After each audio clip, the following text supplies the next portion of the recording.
أعوذ بالله من الشيطان الرجيم بسم الله الرحمن الرحيم صلى الله تعالى على حبيبه محمد وآله وسلم. Assalamu alaikum and welcome to our segment on Surah Hud. Inshallah, today we will cover the 8th Ruku of Surah Hud, verses 84 to 95. May Allah grant us the ability to understand the true meanings of the Quran by the grace of His Prophet Muhammad sallallahu alaihi wasallam. Ameen. With this dua, let's begin the 8th Ruku of Surah Hud. Verse 84. And to Madyan, their brother Shuayb, he said, O my people, worship Allah. You have no deity other than Him, and do not decrease the measure and the weight. Indeed, I see you in prosperity, and indeed, I fear for you the punishment of an all-encompassing period. This verse refers to Prophet Shuayb alayhi salam, who was sent to the people of Madyan to urge them to worship Allah, the sole creator and provider of all resources. The people of Madyan were unfair in their dealings, keeping more for themselves and giving back less. Prophet Shuayb alayhi salam warned them of the punishment if they did not stop their unfair practices.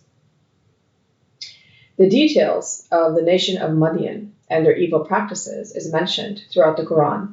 It can be found in Surah Al-Araf, Surah Hud, Surah Ash-Shu'ara, and Surah Al-Ankabut. Let's go on to verses 85 and 86. And O my people, give full the measure and the weight in justice, and do not reduce mankind of their due, and do not act wickedly on the earth, spreading corruption. What remains from Allah is best for you, if you are believers, but I am not a guardian over you. Prophet Shuayb alayhi salam advised his people to be just by giving others their rightful share without cheating them. This is also mentioned in Surah Al-Isra in verse 35 about these people of Madyan, where it says, and give full measure when you measure, and weigh with a balance that's persistent. That is the best and fairest in result. This concept of giving full measure can be applied to all aspects of our interactions, not just financial. When giving or receiving, we should return something of similar value for their time, service, and of course, commodity, as all resources are bestowed upon us by Allah's mercy. Ultimately, whatever is left after paying the people their due is far better than what they owe us. Let's go on to verse 87. They said, O Shuayb, does your Salah command you that we leave what our forefathers worship, or we do with our wealth what we will? Indeed, you are the forbearing, the right-minded. It is clear from this verse that the people of Madyan had been practicing unjust behavior for a long time, where they took more and gave back less, and considered their wealth as their own. However, according to Allah's law, the earth and all its resources belong to Him and not us, and we are given these things to serve His creatures. Something to reflect upon here is that our forefathers or ancestral ways may not always be right. We should stay open-minded and not cling to tradition for tradition's sake. It is mentioned in Surah Al-An'am in verse 12, where it says, Say, to whom belongs whatever is in the skies and earth? Say, to Allah. He has decreed upon Himself mercy.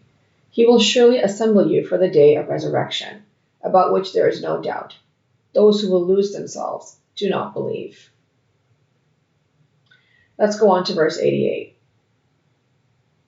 He said, O my people, do you see, if I am upon clear proof from my Lord, and He has provided me from Himself a good provision, and I do not intend to differ from you in that which I have forbidden you, I only intend to reform as much as I am able, and my confederation is not but through Allah. Upon Him I have relied, and to Him I return. The people of Madyan opposed Prophet Shuayb alayhi salam for his prohibition of their societal norms. He explained that the ruling was from Allah and not himself, to whom they will all be accountable. Let's go on to verses 89 and 90. And O my people, let not cause you to sin, my dissension, lest befalls you like what befell the people of Noah, or the people of Hud, or the people of Saleh, and the people of Lot are not from you far off. And ask forgiveness of your Lord, and then repent to him. Indeed, my Lord is merciful and loving. Prophet Shuayb salam reminded his people of the previous nations destroyed due to their wrongdoings. He assured them that they could still be forgiven if they repented. Every prophet taught their people to ask for forgiveness and repent to avoid punishment from Allah. Repentance involves stopping the wrong actions, making amends, taking the right course, and avoiding the same mistake. Allah will show mercy and protect from troubles those who repent. Let's go on to verse 91. They said, O Shuayb, we do not understand much of what you say, and indeed we see you among us as weak, and if not for your family, we would have stoned you, and you are not against us honorable. The people of Madyan were not keen on changing their ways, nor were they keen on listening to Prophet Shuayb salam tell them that they were wrong in their practices. They only gave him respect because he was from a respectable and honorable family. Let's go on to verse 92. He said, O my people, is my family more honorable upon you than Allah? And you put him behind your backs? Indeed, my Lord is encompassing of what you do. Prophet Shuayb salam reminded his people that Allah, whom they had forgotten, was the most respectable and honorable, more than his family. A point of reflection from this verse is that have we been prioritizing family values over the values taught in the Quran? Without reading and understanding the Quran, it's impossible to know. Let's go on to verse 93. And, O my people, act on your position. Indeed, I am acting on mine. Soon you will know on whom will come a punishment that will disgrace him, and who is a liar. And watch. Indeed, I am with you, a watcher. All of Allah's prophets and messengers were sent to convey Allah's commands and warn of the consequences of disobedience. This is mentioned throughout the Quran. It is up to individuals to choose to act on them or not. Hence, the people of Madyan were warned of an impending punishment. Surah An-Nisa, verse 165, also mentions this, where it says, Messengers, bringers of tidings and warners, so that mankind will have no argument against Allah after the messengers. And ever is Allah exalted in might and wise. Let's go on to verses 94 and 95. And when our command came, we saved Shuayb and those who believed with him, by mercy from us, and seized those who had wronged, the thunderous blast. Then they became within their homes, fallen prone, as if they had never prospered therein. So away with Madyan, as was taken away Thamud. Allah fulfilled his decree and destroyed the people of Madyan, who committed robbery and denied people their rights. This serves as a warning to those who engage in similar crimes. A point of reflection here is that we, as members of society, are we depriving others of their rights, just like the people of Madyan did? On a larger scale, we can see that governments and leaders are also guilty of denying basic human rights. The people of Madyan and their destruction is also mentioned in Surah Al-Ankabut, verses 36 and 37. This concludes Ruku 8 of Surah Hud.